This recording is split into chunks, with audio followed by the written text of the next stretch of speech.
Gênesis, abram suas Bíblias, deixem elas abertas. Em Gênesis, no capítulo 45. Gênesis, capítulo 45.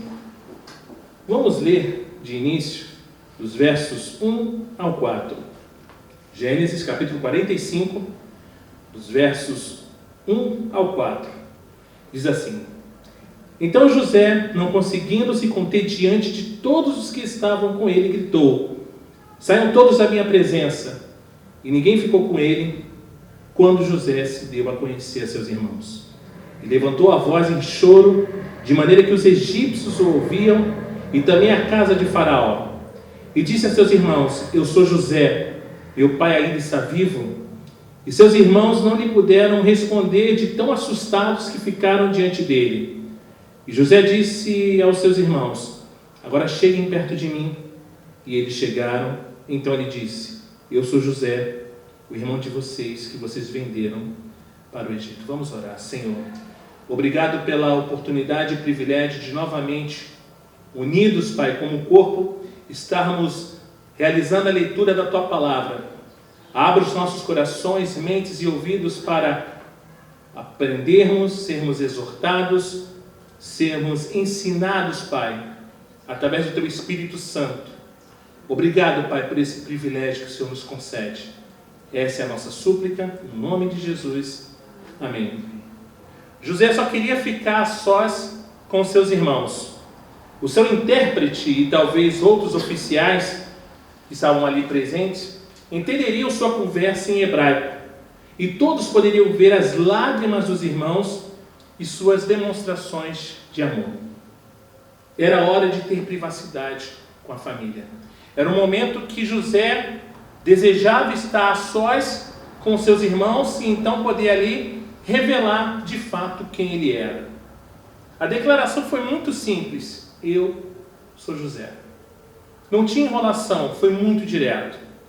E foi como um estrondo de trovões aos ouvidos dos seus irmãos, ao ponto de encher de terror cada coração.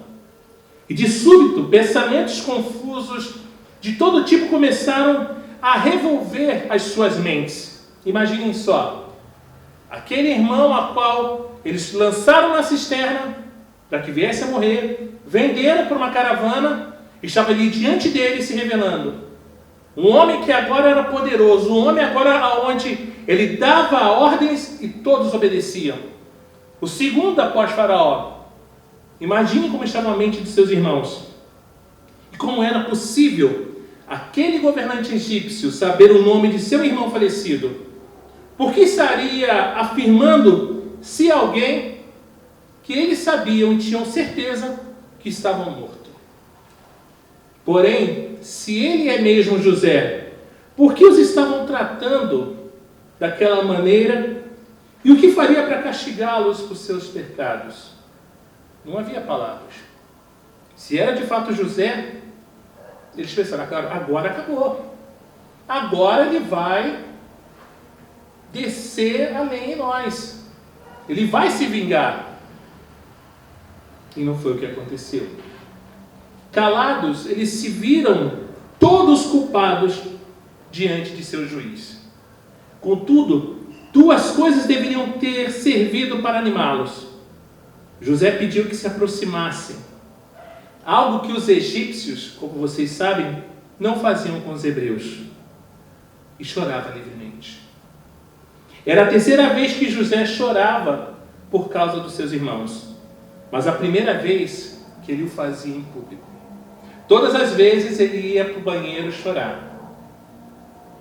Todas as vezes ele se escondia. Ele não queria revelar as suas lágrimas. E voltou a falar-lhes. E não apenas se identificou como José, mas também lhes disse o que havia feito com ele. O segredo da família não era mais segredo nenhum. Estavam caindo, tudo aquilo que cobria as mentiras estavam caindo por terra. Vamos continuar a leitura de Gênesis. Agora vamos ler dos versos 5 ao 8.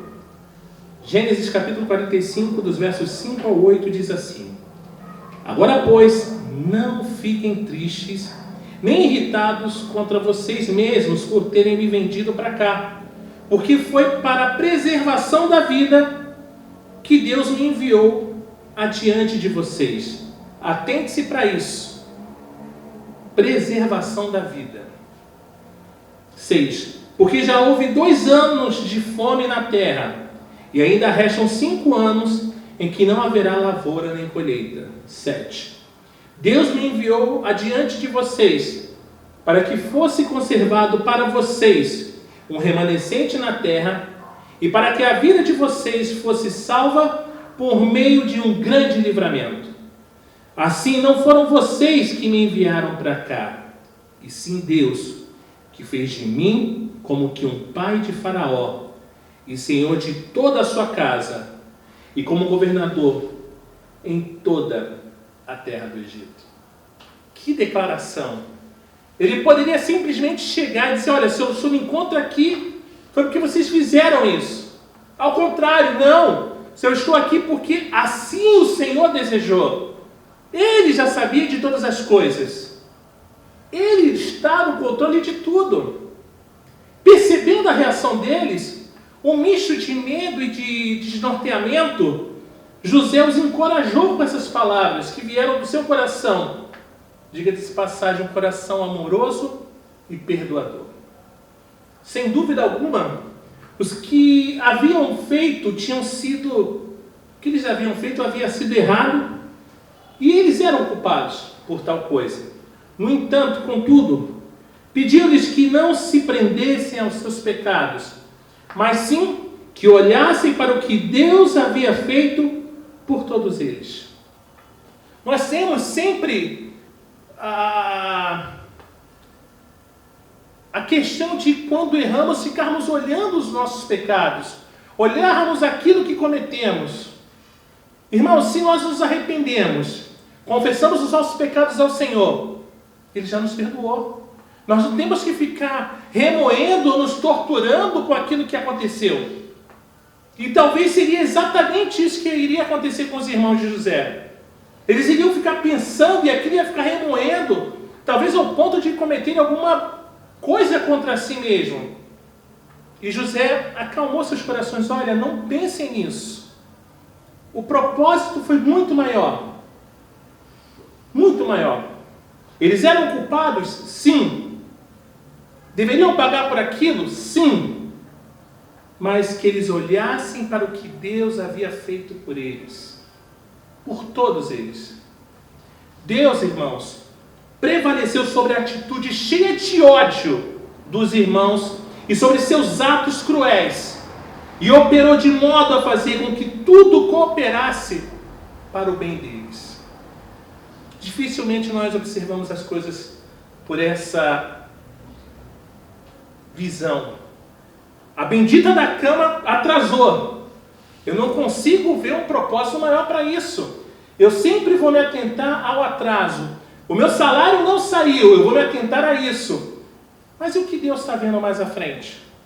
Parece coisa do dia a dia, parece coisa corriqueira. Mas é a nossa realidade, somos filhos de Deus. Nós não estamos aqui nessa terra e ficaremos imunes a qualquer problemática. De forma nenhuma, irmãos.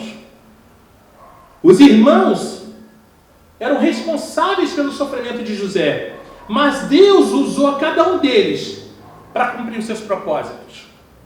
A história de José e de seus irmãos nos serve de estímulo para reconhecermos cada vez mais nas nossas vidas a soberania de Deus nas questões das nossas vidas e para confiarmos em suas promessas, por mais sombrias que sejam as situações que venhamos a enfrentarmos, por mais difíceis que venhamos a passar. O Senhor, Ele é soberano. Ele não é homem para que minta.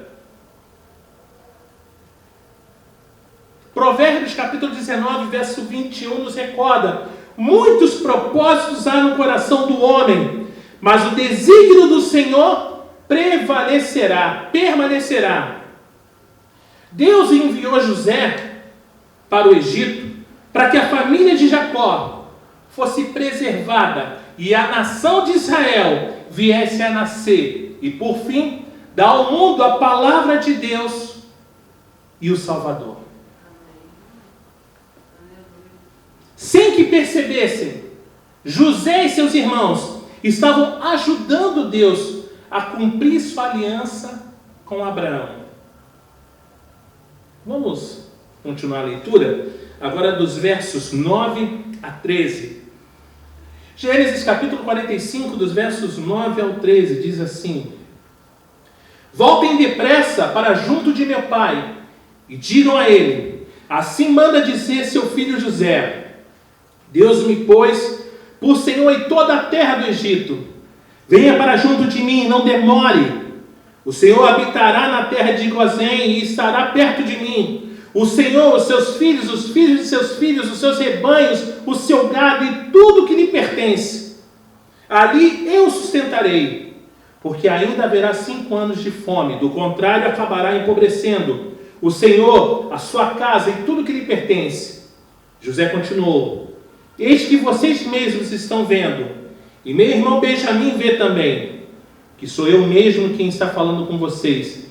Anuncie a meu pai toda a minha glória no Egito, e tudo que vocês puderam ver. Vão depressa e tragam meu pai para cá. Jacó era velho. Jacó não era boa magia, não era novinho. Ele já estava conformado com a morte de José. E ali chega, a gente já notou que os irmãos de José não sabem dar notícias. Eles não são muito bons nisso. E chegam ali: papai! Eu disse: papai! Eu disse: José está vivo. Matou o velho. Vai matar o velho. Vai matar. Mas era o que José queria, não matar, tá? Mas que o pai viesse até ele